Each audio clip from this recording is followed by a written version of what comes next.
Bienvenidos y bienvenidas al programa Sobre la Mesa, una producción del Centro de Investigación en Estudios Políticos y el canal UCR. En estos días ha estado en discusión todo lo que se ha presentado en Inglaterra con el llamado Brexit. Por eso es que hoy quisimos ponerle al programa Brexit un laberinto británico.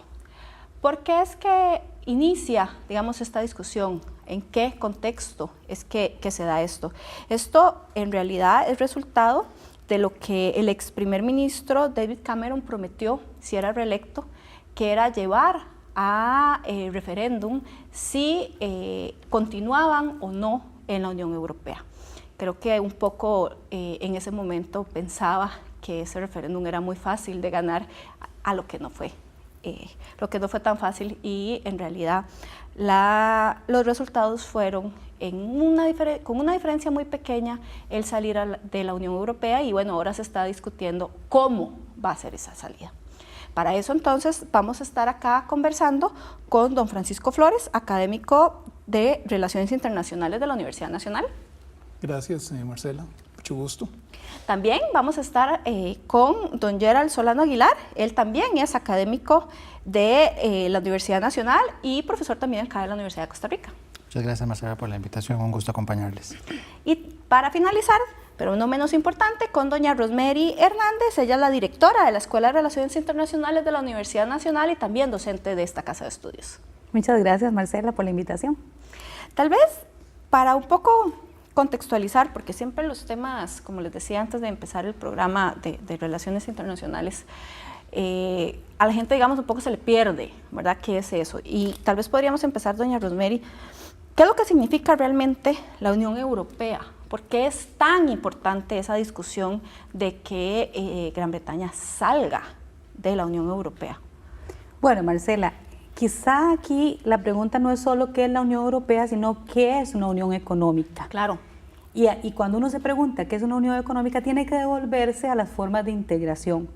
Y quizá hacer un enfoque de lo tradicional que conocemos con las formas de integración, porque muchos de los elementos que se están discutiendo en el marco del Brexit tienen que ver, o de la salida suave o dura, tiene que ver con otras formas de integración, no solo con la Unión Europea. Perdón, no solo con la Unión Económica. Entonces, en primer lugar tenemos que decir, hay diferentes formas de integrarse desde el punto de vista comercial o económico. Por ejemplo, una zona de libre comercio, que sería, digamos, lo más básico. No quiere decir que esas sean todas las etapas, o sea, que las etapas tengan que ir uno a uno, pero vamos a decir que lo más básico, que es donde se hacen acuerdos para que mercancías y servicios puedan pasar libremente o con exenciones, no solamente libres, sino con exenciones entre un país y otro. Digamos que eso es lo básico, voy a ir a lo básico.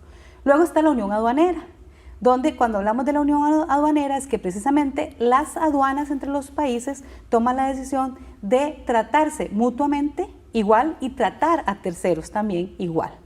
Ahora, luego está el mercado común, y el mercado común lo que dice es, bueno, vamos a permitirnos la libre circulación de mercancías y servicios, y vamos a permitirnos, además de la libre circulación de mercancías y servicios, la libre circulación de personas y de capitales.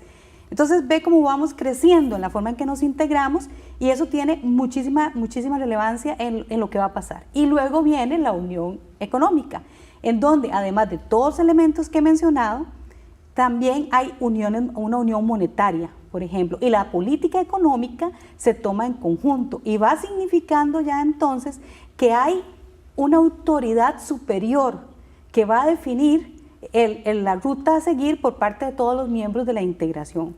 Y en el grado más alto está la unión política.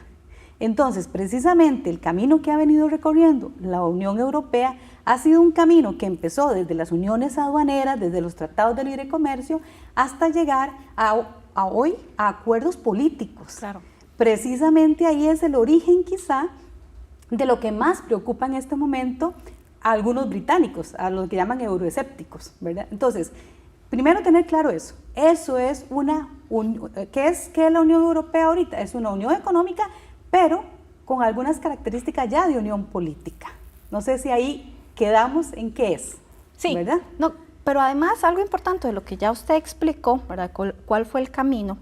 Efectivamente, en realidad, el Reino Unido nunca formó, digamos, de manera plena esa unión con los países, porque mantuvieron el control de las fronteras, que era una de las características, y mantuvo la libra esterlina, ¿verdad?, como moneda, no asumió el euro como tal. Tal vez ahí, don Francisco, realmente en dónde y en qué temas efectivamente compartió con Europa, ¿verdad? Porque con lo que ya doña Rosemary nos explicó, hay algunos elementos que digamos que no avanzaban en esa línea. Bueno, de referencia podemos decir que el Reino Unido ingresó a la Unión Europea en el año 1973, hace casi 4 décadas. El hecho es que entró, obviamente, condicionando ciertas cosas, pero básicamente su participación en la Unión Europea era la culminación de un proceso largo en donde tanto el continente europeo como la Gran Bretaña habían conformado históricamente una región importante del mundo. Y básicamente ahí se dieron acontecimientos críticos de la historia, como las 2 guerras mundiales, por ejemplo. Claro.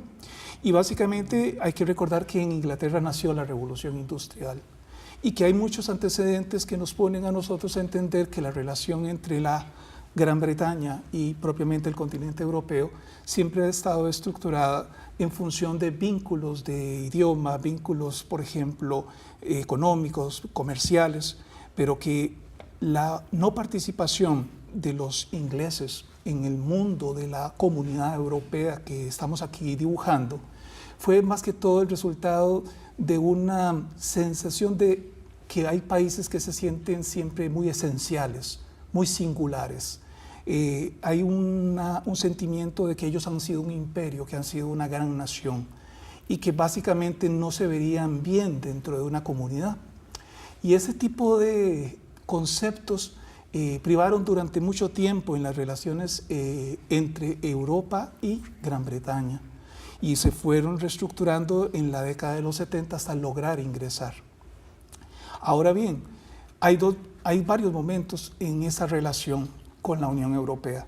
Cuando entra, como dijo muy bien doña Rosemary, entra a una unión económica, Inglaterra. En realidad no entra a una unión propiamente como la conocemos hoy. Claro. Y en esa evolución, como tú bien lo dijiste, habían condicionamientos por parte de los ingleses. Usamos la palabra británicos para incluir toda la conformación de la comunidad, pero digamos que la razón por la cual ellos fueron paulatinamente aceptando las reglas de la Unión Económica hasta llegar a estar en una posición preponderante dentro de la Unión Europea fue que ellos lograron, por ejemplo, que la libra esterlina, que era la moneda de ellos, quedara vigente en su territorio. Y lograron que lo que se tenía que definir como un espacio de movilidad, en cierta forma, el espacio Schengen, que era restringido para ellos, en el sentido de que ellos podían restringir el ingreso. Esa característica se aunó a las famosas 4 libertades económicas que citó muy bien nuestra directora, en el sentido de que la libertad económica, la libertad de mover personas, de mover, por ejemplo, bienes, de mover inversiones, es básicamente lo que justifica esa unión económica.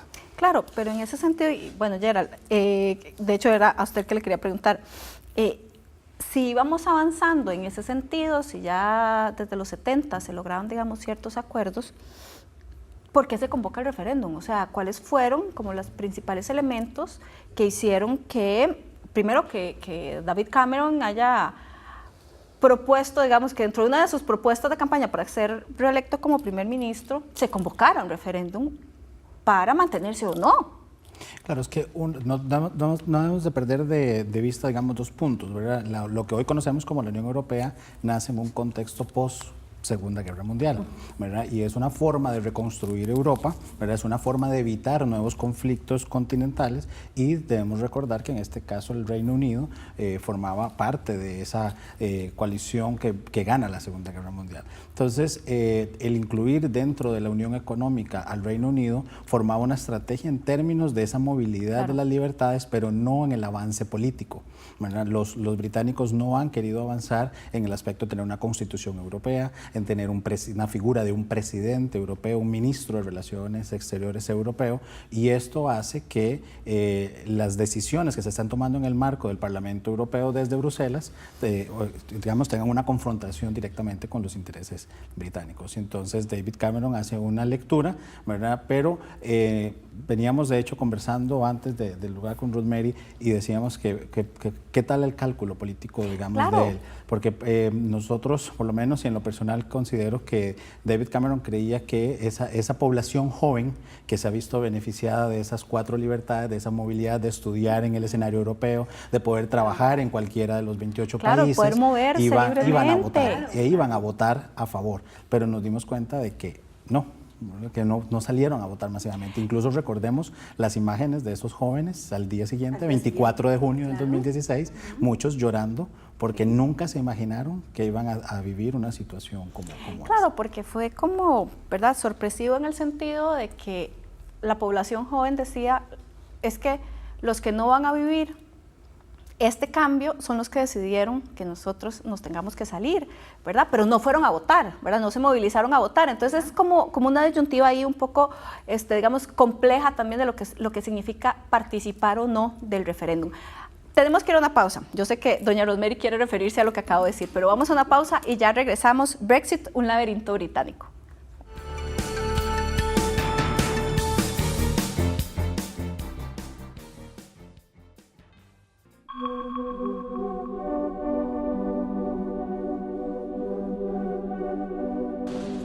The British people have voted to leave the European Union, and their will must be respected.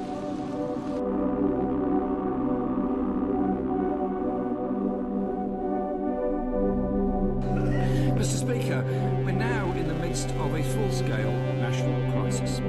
Incompetence, failure and intransigence from the Prime Minister. This kind of thing in the past has produced contradictory outcomes or no outcome at all.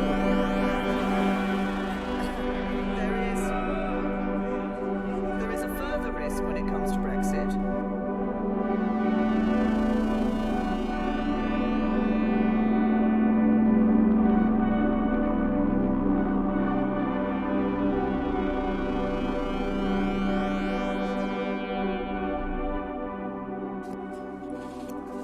Today, the European Council endorsed the agreement on the withdrawal of the United Kingdom of Great Britain and Northern Ireland from the European Union and the European Atomic Energy Community.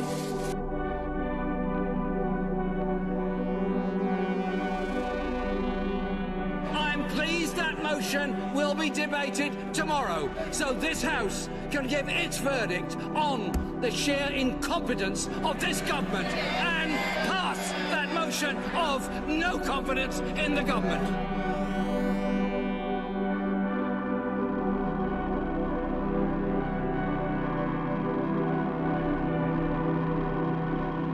Un resultado inaudito para una votación extraordinaria.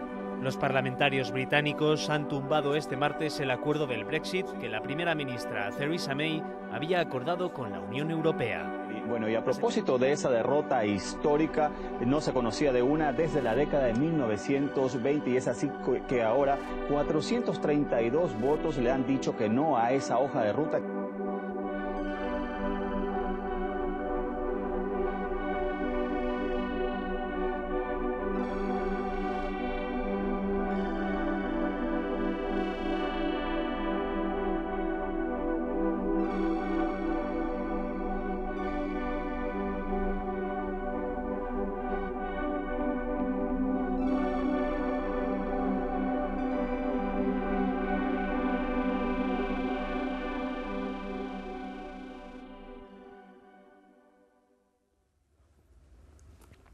Continuamos con Brexit, un laberinto británico. Bueno, en la cápsula un poco contextualizábamos qué es lo que pasó después del referéndum, pero doña Rosemary se quería referir efectivamente a los resultados del referéndum, que son muy interesantes porque yo creo que había un sector de la población que estaba muy segura de que eso no iba a pasar, que en realidad iba a ganar el sí.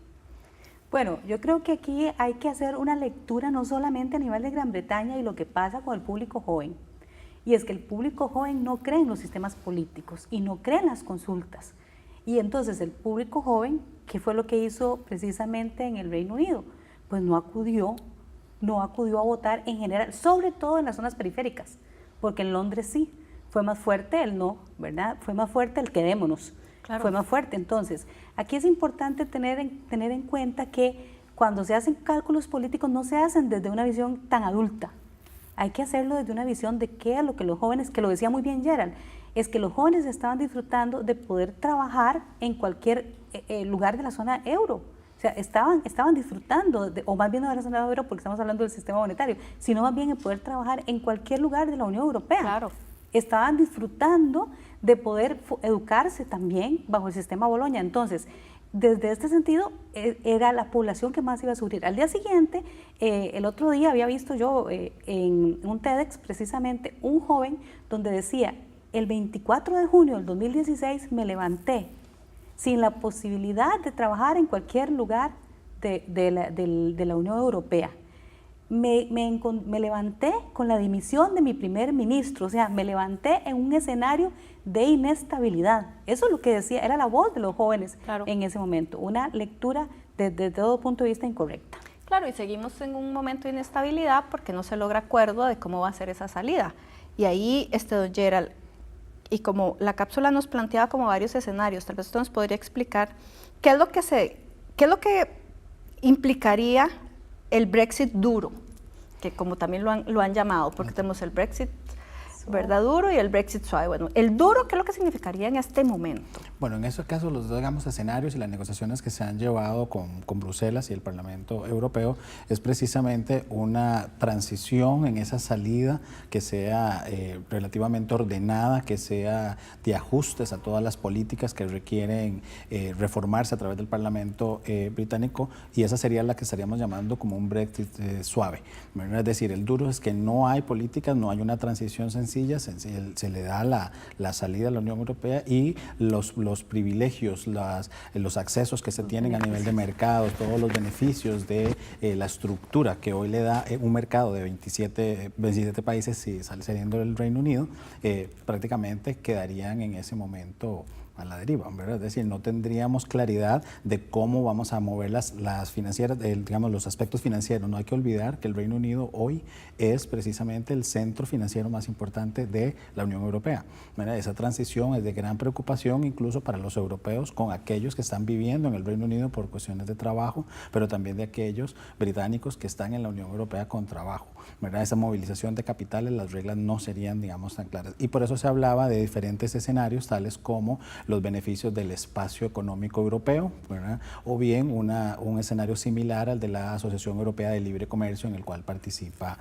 Suiza, que tienen algunas, digamos, características particulares. Sin embargo, escuchando las declaraciones de Tusk hoy en el Parlamento, él decía que le llama la atención ver que el Reino Unido quiere todos los beneficios de la Unión Económica sin hacer los sacrificios políticos, ¿verdad? Y ese es el gran reto en ese Brexit duro. Gerald, perdón. Sí. Sin embargo, ve que Tusk ha dado todo el tiempo posible. Y entonces hay que preguntarse, no solamente desde la visión Brexit, sino desde la visión de la Unión Europea, ¿verdad? Y Tusk tiene esa visión. Bueno, es que no es solamente lo que puede pasar dentro del Reino Unido, sino también lo que puede pasar en Europa. Ahora, en el escenario de lo que puede pasar, lo veníamos comentando ahora, y no sé si Francisco está de acuerdo, pero lo veníamos comentando ahora. Tenemos 2 años ya prácticamente del Brexit y de si o si no nos vamos y si nos quedamos, etcétera. Aunque el referéndum dijo sí, sí, y el referéndum hay que recordar que no era vinculante. Tenemos 2 años de estar en eso y no ha habido, por ejemplo, desde el punto de vista financiero, un derrumbe financiero. La libra esterlina se sigue sosteniendo. Sí. El euro no ha pasado por una crisis significativa tampoco. Claro, pero tiene que ver también porque no hubo integración monetaria. Exacto. Y entonces ahí vemos que efectivamente Londres ha tenido razón en ese sentido. No pasa nada en el sentido monetario si estamos ahí o si nos quedamos, no nos afecta. Creo que esa es una buena visión de Londres. Claro, e incluso es importante recordar que dentro de la Unión Europea los dos países que característicamente han llevado la fuerza han sido Francia y Alemania. Se hablaba de la visión alemana europea y la visión francesa europea, pero con el Brexit nos estamos dando cuenta que existía una tercera visión, que es la visión de la Europa británica, claro. Y que a partir de ahí la negociación no es sencilla, ¿verdad? Estamos hablando de elementos de unión económica, de mercado común, estamos hablando de tratados, transacciones, personas, acuerdos. Modificar esa legislación tampoco era sencilla. Por eso también un poco la necesidad del Parlamento Europeo de tener claridad en términos de cuál va a ser la ruta. Porque si vemos las aprobaciones, ellos dicen, bueno, aprobamos la extensión de los días, pero rechazamos todo el resto de los acuerdos con Bruselas. Claro, pero es que entonces ahí es donde una se pregunta efectivamente, o sea, ¿qué se va a lograr acordar? Porque, y ahí, don Francisco, se supone que la fecha límite es el 30 de marzo, si no me equivoco, ¿verdad? 29. O sea, estaba dando un día más, es decir, es mañana, además. Sí. Si no hay acuerdo mañana en el Parlamento, ¿qué pasa? Bueno, en realidad... Digo, pueden pasar muchas cosas, pero ¿qué es lo que uno podría pensar que podría pasar? Vamos a ver, tu pregunta inicial era en términos de cuál es el peor escenario. Claro. Para los que nos están escuchando, esta formación de este vocablo Brexit significa salida de Gran Bretaña, es decir, es la formación de la palabra Bretaña con la palabra salida. Cuando la señora May, Theresa May, primer ministro, ascendió al liderazgo de los conservadores, que es el partido dominante en el Parlamento inglés, ella dijo, Brexit es Brexit. Entonces, al afirmar eso, básicamente ella volvió a singularizar al Reino Unido sobre el resto del mundo. Y adelantó con cierta arrogancia qué era lo que le iba a esperar de ese proceso de separación, de divorcio de la Unión Europea. Y entonces ella anunció y prometió que todo lo mejor le podía pasar al Reino Unido. Sin embargo, eso fue el discurso inicial, que contrasta con el último discurso de ella, donde dice que está harta. Sí, claro. Entonces, cuando uno se enfrenta a estas realidades de los políticos, uno dice, la política inglesa se suponía que estaba precedida de un gran sentido común y de una gran experiencia, en un contexto en donde es un país que no tiene constitución política, por si no lo sabes, y es un país que se rige por acuerdos parlamentarios. Entonces, es importante ver que cuando ellos comienzan a negociar la forma o la mejor forma de salir, el famoso Brexit duro es que en el momento en que se sale de la Unión Europea sin un acuerdo, hay que indemnizar a la Unión Europea en alrededor de 50.000 millones de euros. De dólares. O de 45.000 millones de euros, que son como 50.000 millones de dólares. Igual es un montón de plata. Esa suma es una suma que asusta porque tiene que ver con la economía del Reino Unido. Afecta sensiblemente su marcha, su estructura, sus decisiones. Entonces hay que ver otro aspecto. No hay que pensar en el Brexit duro si todavía hay tiempo. Y lo que puede suceder mañana viernes a las 8 de la noche allá en el Parlamento inglés es que sencillamente se agote el tiempo de la primera ministra. Ella ofrece su renuncia si se aprueba, pero si eventualmente no se aprueba, por tercera vez le rechazan su fórmula de salir ordenadamente de la Unión Europea, eso lo que va a llevar es a que ella continúe en el liderazgo conservador. Eso va a ahuyentar una cacería por quién va a ser el líder dentro del movimiento para dirigir el proceso que sigue. Bueno, quedémonos con esa idea. Solo quería decirte una cosa, el 12 de abril es la fecha límite fatal, por decirlo de una manera. Todavía la del 29 de marzo podemos hablar de que se puede pedir prórroga y se pueden tomar algunas decisiones. Entonces todavía hay un plazo. Exactamente. Estamos acá en Sobre la Mesa, Brexit, un laberinto británico. Vamos a una pausa y ya regresamos.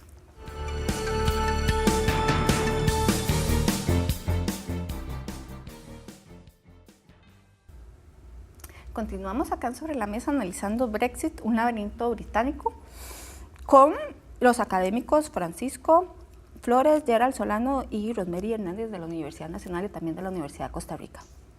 Antes de ir a una pausa, precisamente estábamos un poco analizando qué es lo que va a pasar, ¿verdad? Y que bueno, ya teníamos como una idea de que el 29 no es la fecha tan terrible, todavía existe un margen, pero bueno, doña Rosemary se quería referir también en esa misma línea. Sí, efectivamente es que hablábamos de una salida dura, que era la que Francisco se refería. Y yo quería sumar a lo que Francisco decía, que me parece muy acertado. El primero es la cantidad de dinero que tendrían que pagar, está bien. Pero además de eso tenemos que ver el corto y el mediano plazo. Resulta que se empiezan a perder mercados. Europa pierde mercado porque está entrando con acceso libre al mercado del Reino Unido, y el Reino Unido pierde mercado porque también está entrando libre a los 28 países de la Unión Europea. Y además de eso, los capitales se están moviendo libremente. Entonces, hace un rato hablábamos de la fuerza laboral y del trabajo, pero sumémosle a eso perder mercado, y sumémosle a eso perder mercado para bienes y servicios, y perder mercado para capitales también. Entonces, eso es una cuestión no solamente política, pero desde el punto de vista político también hay un riesgo que tiene que ver con, que venía conversando con Gerald, el tema de Irlanda, ¿verdad, Gerald? Exacto, y decíamos que precisamente ese es uno de los acuerdos que están dentro de la mesa, ahora están sobre la mesa. Y que es precisamente por uno de los principales sobre los que no hay acuerdo. Exacto, no hay acuerdo. Porque precisamente tenemos que la República de Irlanda es uno de los miembros de la Unión Europea, pero Irlanda del Norte le pertenece a la Gran Bretaña. Y en este momento hay una libre circulación, producto de los acuerdos del marco de la Unión Europea, que en caso de la salida y sin acuerdo, tenemos que empezar a negociar una unión aduanera entre la República de Irlanda e Irlanda del Norte y por supuesto con Gran Bretaña. Pero no hay que olvidar que el conflicto que ha existido entre las dos Irlandas, ¿verdad? No delimitó físicamente una frontera, y que esto nos lleva entonces a que esta posible negociación pueda resurgir todos aquellos hechos terroristas, aquel conflicto entre protestantes y católicos, que ha sido una historia que gracias a estos acuerdos se ha logrado superar. Y entonces ahí precisamente hay un temor ya no solo de la Gran Bretaña, sino de la misma Europa, de encontrar nuevamente un conflicto que se creía ya superado. Claro. Sí, un conflicto que ya se había logrado solucionar, y que si no se logra un acuerdo al respecto, más bien podría volver a surgir. Y que tal vez no fue en su momento la mejor solución, pero se ha mantenido, digamos, tranquilo. Hay paz, hay intercambio, etcétera. Pero volver otra vez a este proceso se vuelve complicado. Y ahí agregaría un poco a lo que decía Rosemary y Francisco también, y es que otro elemento adicional del pago, los $50,000 millones, es que al Reino Unido le correspondería negociar acceso preferencial con cada uno de los 27 países. Por supuesto. Y entonces estamos hablando de que no es un proceso sencillo, que puede tomar tiempo, y que por supuesto en la dinámica del comercio el tiempo vale oro. Y además, es que no es solamente que también negociar con cada uno, pero además, ¿qué voy a negociar con cada uno? Porque no sean las ocho mociones, una hablaba de mercado común, otra hablaba de unión aduanera. Entonces, ¿qué forma de integración queremos? Y inclusive hablaban de mercado común 2.0, que tiene elementos de la unión económica, pero que no queremos integrarnos en el sistema monetario, y no queremos estar en el Banco Central Europeo. Entonces, el problema es que creo que tú eras el que lo decía, es que ¿qué quieren entonces? ¿Verdad? Sí, o Macron, es que no recuerdo ahorita cuál de los dos. Bueno, Macron, por supuesto, y como ha sido Francia, siempre ha tenido una posición, bueno, si no están, no están, ¿verdad? Y un poco parecida a la que históricamente tenía Charles de Gaulle, ¿verdad? Que bueno, si no quieren estar, no están, ¿verdad? Pero inclusive Theresa May se acercó más a Angela Merkel. Cuando Theresa May entra como primera ministra, se acerca más a Merkel para negociar con Alemania, que es un gran socio para el Reino Unido, para empezar a negociar, pero tampoco lo ha logrado. Entonces, si usted no sabe qué quiere, o si no ha decidido a lo interno del país qué es lo que quiere, si quiere una unión aduanera, o si quiere una zona de libre comercio, o si quiere un mercado común, usted no puede negociar. Claro, pero además también pasa por el liderazgo, y por Francisco supuesto. Ahora lo planteaba, y se lo vuelvo a preguntar, don Francisco, en el sentido del liderazgo de la primer ministra, porque, digamos, usted planteaba de que si ella ofreció dimitir, ¿verdad? Sí. Pero que si no se logra un acuerdo, hay alguna gente que dice que igual va a dimitir, que es muy difícil que se sostenga. Sí. Pero igual, si se sostiene, ¿con qué fuerza también va a poder ir a negociar con todos los países? O sea, ¿en qué condiciones está en este momento la primer ministra? Bueno, veamos lo que hizo ella. Ella básicamente primero lideró el proceso. El acuerdo que ella presentó al Parlamento es un acuerdo que está sustanciado en un procedimiento sobre cómo sería ordenadamente la salida. Esa es la parte preambular, la parte política. Y viene el tema de la salvaguardia con relación a Irlanda del Norte. Sí. Ese es el tema más delicado del acuerdo, porque resulta que cuando ella introduce eso, hay un interés de Bruselas de respetar los acuerdos que tiene con Irlanda del Norte. Irlanda del Norte es parte de la Unión Europea, se siente parte y hace negocios con el resto, la República de Irlanda que está dentro de la isla. Entonces, veámoslo así, la fórmula era que la primera ministra le aseguraba a Irlanda del Norte que el acuerdo se iba a mantener de unión aduanera, de libre tránsito, como si estuvieran en la Unión Europea, por un tiempo razonable mientras encontraban una solución. Imagínate, mientras encontraban una solución. Entonces, el Partido Unionista de Irlanda del Norte en el Parlamento tiene 10 legisladores que son los que le dan la mayoría prácticamente al Partido Conservador. Y ellos dicen, no, a nosotros no nos garantiza usted absolutamente nada con eso, así que vamos en contra del acuerdo. Pero también hay que recordar que dentro del Partido Conservador están los Tories, que son el núcleo duro dentro del Partido Conservador, que son los que quieren el Brexit duro y son los que han estado empujando al abismo a la primera ministra.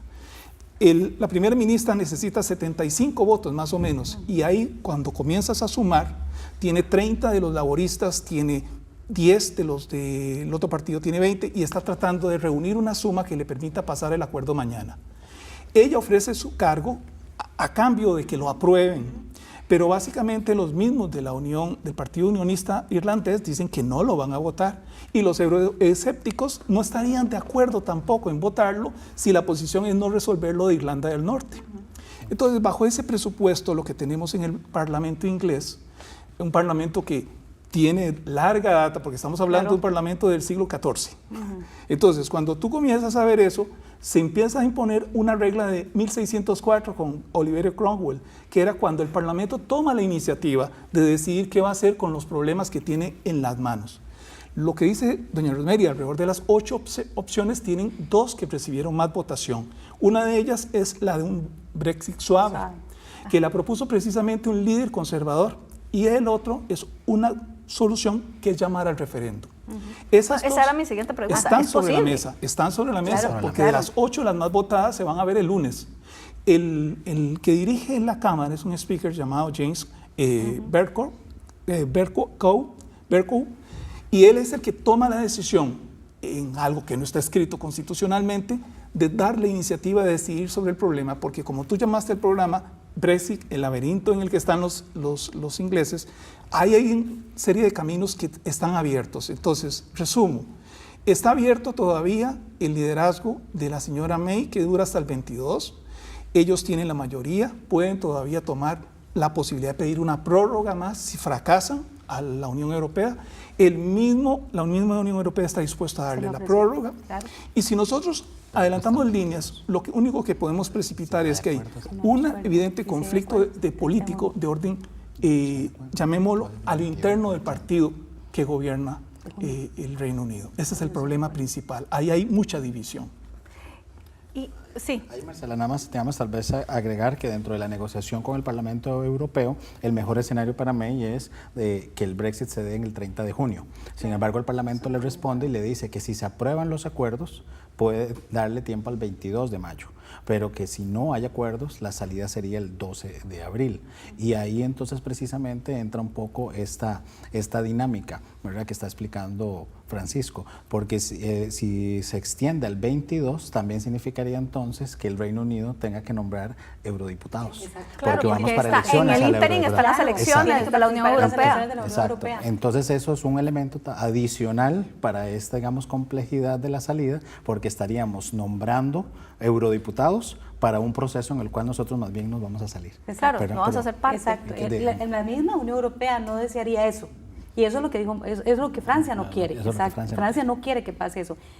Francisco mencionaba las dos mociones más votadas, pero resulta que nos quedamos casi que con una, Francisco, porque Theresa May no quiere el referéndum. Así es. Y claro, ¿por qué no quiere Theresa May el referéndum, verdad? Yo creo que la respuesta es porque precisamente ella está haciendo un cálculo diferente al que, bueno, o más bien como el que exactamente, está haciendo una buena lectura, que probablemente después de tanta discusión le van a decir, no, quedémonos. Eso es lo que ella piensa. Claro, después de todo el trabajo, después de todos los conflictos, después de todo lo que ha implicado y el costo político que ha tenido que asumir hacer referéndum y que no, la verdad es que mejor si nos quedamos, es muchísimo mayor el costo político que eso implicaría para ella. Exactamente. Pero bueno, tenemos que hacer otra pausa para poder seguir a analizar el tema y creo que podríamos un poco más bien volver con lo que también significa esto para Costa Rica y para Centroamérica, porque también tiene implicaciones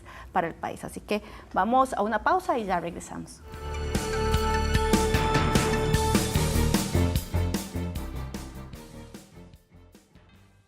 Continuamos acá en Sobre la Mesa analizando Brexit, un laberinto británico. Antes de ir a una pausa, estábamos hablando de la posibilidad o no del referéndum y lo que implicaría para la primer ministra llamar al referéndum y por qué no lo quiere hacer. Pero bueno, no quedó tan claro y ahora estábamos conversando y tal vez don Francisco, rápidamente, ¿por qué es que para ella, no solo por el tema político, sino por el tema más de partido, no le sirve el referéndum? Ok, lo dijimos. La propuesta del referéndum nuevo es una propuesta de la oposición. La propuesta de un acuerdo para salir de la Unión Europea es del Partido Conservador. En el Partido Conservador hay un grupo que se llama los Tories que quieren un acuerdo una salida sin acuerdo. Esa es una salida salvaje. Ahora, eso es para forzar fundamentalmente a doña Theresa May a renunciar. Esto hace que se abra la lucha por el liderazgo, en la que están implicadas muchas personas, incluido el exalcalde de Londres, que además fue ministro de Relaciones Exteriores, Boris Johnson, y también está la misma lideresa dentro del proceso del Brexit, dentro de la negociación, que es Andrea Leadsom, que es la que está detrás de todo esto. Frente a la posibilidad de que Theresa May ha sido una líder gris y que realmente nadie estaba contando con ella en todo este proceso, lo que ocurre ahora es que es ganar tiempo el no tomar el acuerdo para precisamente avanzar en la política interna dentro del Parlamento. Claro, que eso es muy importante que quedara claro, porque a veces pensamos que solo con respecto a pertenecer o no a la Unión Europea, pero la dinámica interna es realmente la que está generando, digamos, el peso para que no se logre el acuerdo. Pero bueno, ya como para poder ver efectivamente, Centroamérica firmó un acuerdo comercial con la Unión Europea, ¿verdad? ¿Cuáles podrían ser, doña Rosemary, las posibles consecuencias y para la región y especialmente para Costa Rica esta salida en términos comerciales? ¿Qué implicaría para la región y para el país la salida de Gran Bretaña? Bueno, no sé si soy muy positiva, pero yo pienso que en el marco del acuerdo que tenemos con Europa, con la Unión Europea, no habría un gran impacto, ¿verdad? No habría gran impacto.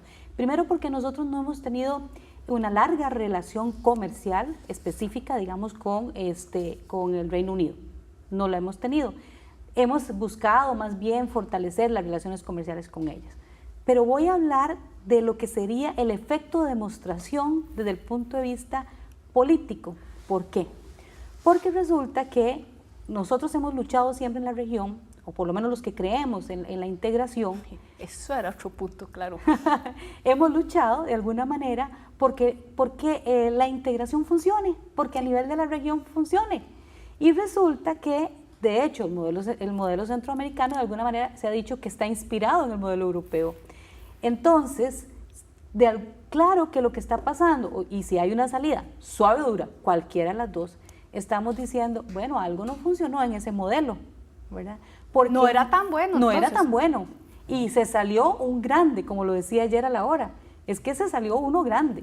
Entonces, el efecto de demostración me preocupa más que el efecto comercial. Pero no sé si es que estoy siendo muy optimista o que estoy dejando de ver algo. Podría ser, ¿verdad? A mí me gustaría que también los compañeros se refirieran al respecto, porque yo por lo menos no veo ningún efecto desde el punto de vista comercial.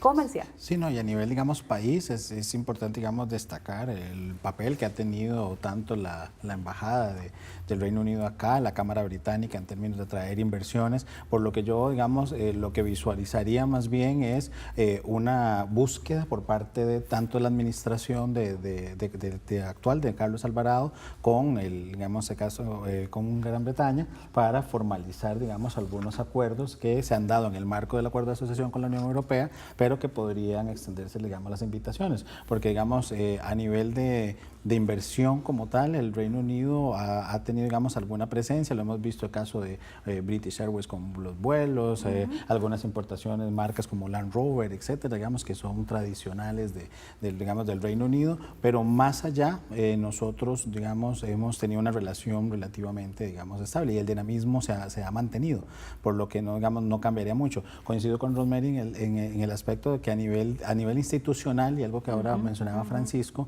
es, digamos, lo importante de volver a ir a otro referéndum y que el resultado sea que mantenerse. También a nosotros como SICA nos está dando un mensaje. Es decir, yo puedo entonces decir que me voy a salir y después puedo decir que no, que mejor me voy a quedar. O puedo entonces de alguna manera incluso desvirtuar el mecanismo del referéndum, que Marcela hacía mención, y decir, bueno, ¿por qué vamos a un referéndum? Porque esta temática tiene que ser objeto del referéndum, y que en Costa Rica y en el caso, digamos, de Centroamérica no lo hemos utilizado para estos tipos de temáticas, ¿verdad? Entonces podría ser incluso también una alerta interesante a la región de que hay ciertas temáticas que no deben pasar por referéndum, pero que la institucionalidad tiene que, digamos, mantenerse.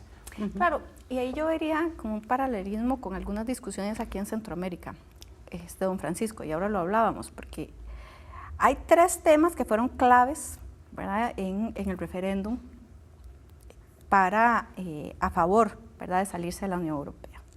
La autonomía de Gran Bretaña para pasar legislación propia, los costos de la migración para la seguridad social y el aumento de los pedidos de refugio. Ahí yo me siento, digamos, en un análisis, ¿verdad?, haciendo una comparación que no es comparable, digamos, pero como que son temas que Costa Rica ha planteado con respecto al SICA, ¿verdad? No es como un mensaje muy fuerte, así como, ay, si se sale Gran Bretaña nos podemos salir nosotros, digamos. Claro, digamos que son consejos que no debemos recibir, porque básicamente, como tú lo acabas de señalar, lo que pasó en el Reino Unido es que los políticos de ese momento tomaron la coyuntura y la aprovecharon.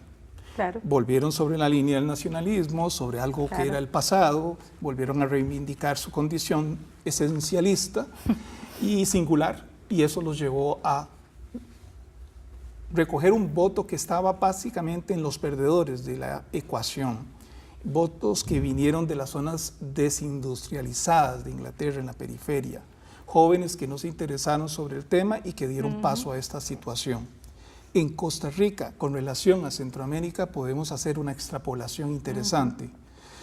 Hablábamos de que se suscribió el acuerdo de libre asociación con Europa, y hay una condición ahí que no está de más, y es que Costa Rica se integra al Parlamento Centroamericano. Claro. Y quiero decirlo con sinceridad, Costa Rica no ha cumplido esa cláusula y el tiempo se agota. Nos encontramos frente al predicado. Yo no veo que hayan mucha intención de cumplirla.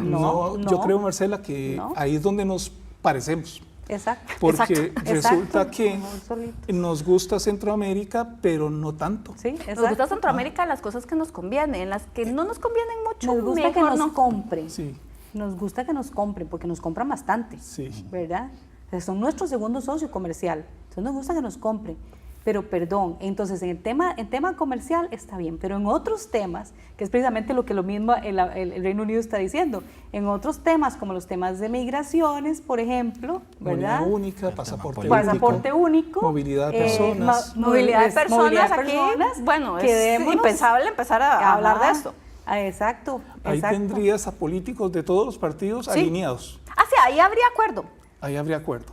Entonces nosotros nos diríamos a nosotros mismos, ¿dónde estuvo? En algún momento hubo un discurso integracionista. Sí. Yo creo que tal vez lo está y reside en el conocimiento y en la evidencia científica que la academia aporta. Claro. Pero resulta que no hemos logrado llegar a la clase dirigente, al liderazgo, y informarlo sobre esas ventajas, porque el liderazgo está ilustrado también con ese esencialismo. Somos Costa Rica, somos diferentes, somos una democracia de 200 años y sigue y sigue. Y usted comienza a sacar cuentas y dice, caramba, esto parece un discurso inglés. Sí. Y entonces uno dice, tienen los mejores políticos del mundo, porque se supone que es uno de los parlamentos más civilizados, pero no están dando ningún buen ejemplo respecto a lo que es realmente guardar las formas y defender el espíritu de la nación. Que incluso ahí lo que mencionábamos con respecto a la posición tanto de Tusk como de Macron con respecto al Reino Unido, ¿verdad? Les interesa la unión económica, los beneficios de la unión económica, pero no lo político.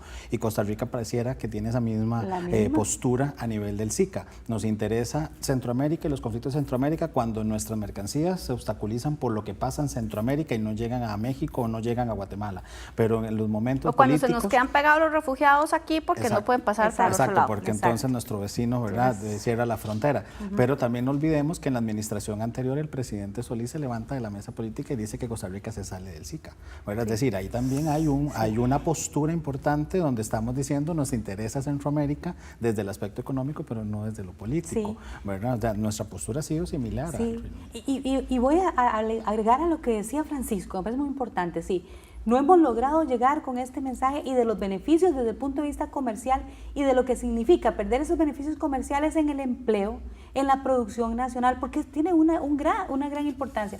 Pero además, Francisco, que no hemos llegado a esto, también estos son temas densos y no hemos logrado llegar a la población. Y es lo mismo que le pasa al Reino Unido. Los jóvenes estaban tan ocupados que no se preguntaron todo lo que eso significaba y al día siguiente, cuando empiezan a hablar de lo que significa, ahora sí que torta. Entonces, efectivamente, tenemos que llegarle, claro, a los políticos, porque son los que toman las decisiones, pero también tenemos que llevar a quienes eligen a estos políticos y que los escuchen. Y en materia de comercio internacional y en materia de relaciones internacionales, nosotros no hablamos de esos temas, pocos espacios como estos para hablar de esos temas y explicarle a la gente qué es esto. Doña Rosemary, ¿y usted qué puso hace un rato la nota, digamos, positiva? Decía que seguro lo está viendo muy positivo, ¿verdad? Cerremos con una nota positiva. ¿Qué podemos, como país, en 30 segundos, aprender de lo que está pasando en Gran Bretaña? Que no debemos hacer que un conflicto político interno, como lo que está pasando en el caso del Reino Unido, afecte las decisiones futuras de toda una población, porque estamos afectando el futuro de los niños y de los jóvenes. Claro. Bueno, muchísimas gracias, efectivamente, doña Rosemary, porque eso es algo que fue como la gran crítica de la población joven en su momento cuando gana el no en el referéndum del Brexit, ¿verdad? Que decían, están tomando decisiones sobre mi futuro, las personas que ya, ¿verdad?, tuvieron, digamos, su tiempo en ese momento.